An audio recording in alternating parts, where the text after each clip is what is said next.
A very good morning to all of you. Today we are going to study about the artificial neural networks, and in artificial neural networks we need to focus on certain types of biological neurons to have an understanding of what is how this artificial neural network is being developed. So our topic is ANN, that is artificial neural networks. So definitely, if you want to develop such a thing, we need importance of the biological neuron. So how this biological neuron is set up, that is a very important to we need to focus on. So let us see what is the structure of a neuron. A structure of a neuron is like this.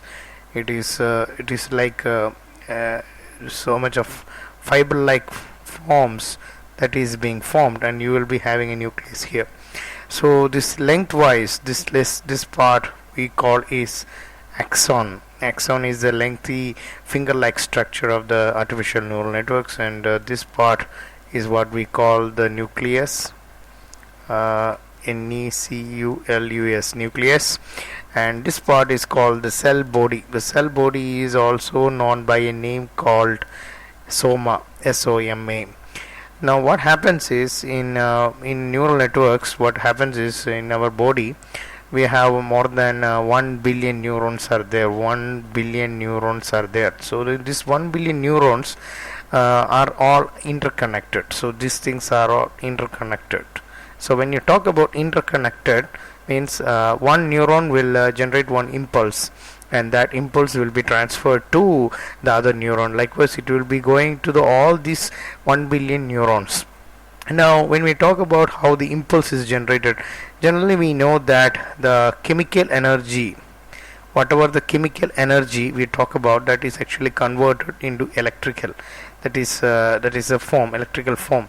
Now electrical form means we will call it as impulse, and impulse is generated. Now he have in the center of the center nucleus we have you see in let us take this nucleus here. Let us take this nucleus here. This is the nucleus here. In the nucleus, this is the nucleus. So in nucleus we will have different types of materials like potassium or magnesium, etc. Now when we eat food, the food contains calcium, and when the calcium enter into this what happens into this nucleus, the calcium will replace this potassium, so the potassium will have to go out, so calcium ions will come inside the nucleus. So when such a condition happens, we have a chemical reaction happening. That means we will generate action potential. Action potential is nothing but it is like a small E voltage which will be in a very nanovolt or very very small voltage level. So this potential is actually generating what we call it as impulse. This is actually generating the impulse. Now this impulse is actually generated here. Now what happens is this impulse is actually transferred through this fiber like structure of the axon. So the end of the axon, what we call as dendrites. Dendrites will be the most of the tip of the end of the axon. And what we can see that when we having another neuron also coming up here. Let us assume that there is one more neuron that is coming up here. There is one more neuron that is actually coming up like this. We will have one figure here.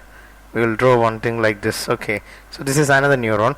So when another neuron is also coming here, also we have a axon here.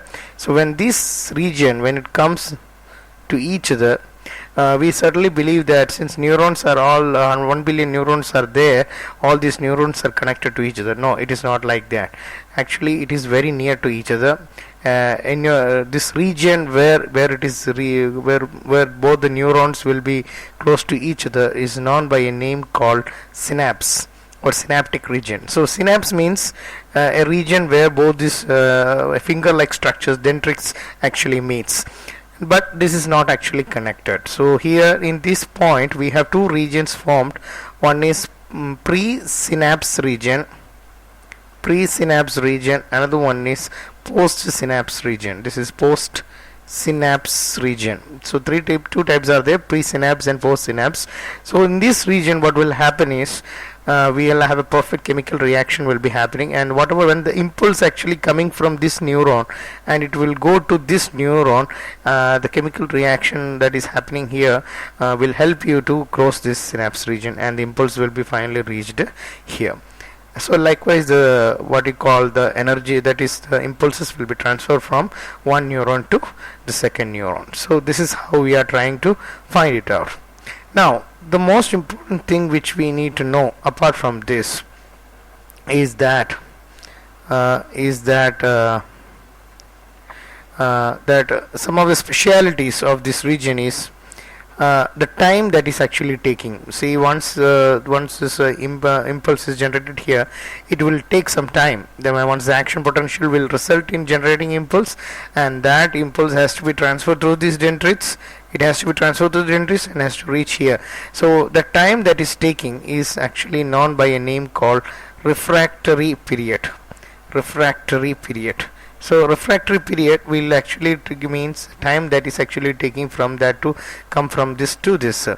Now another thing which you need to know is that this let us assume that this is neuron A and this is neuron B. So when neuron A is active, that is when neuron A is active, when A is active, we will say that it is active because impulse is generated.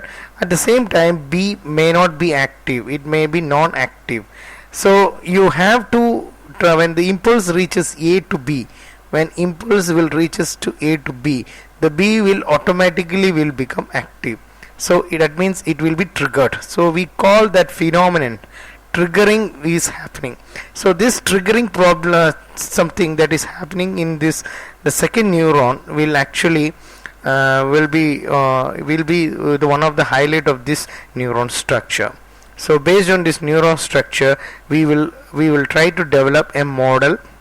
We will try to develop a model in of what we call it as artificial neural networks.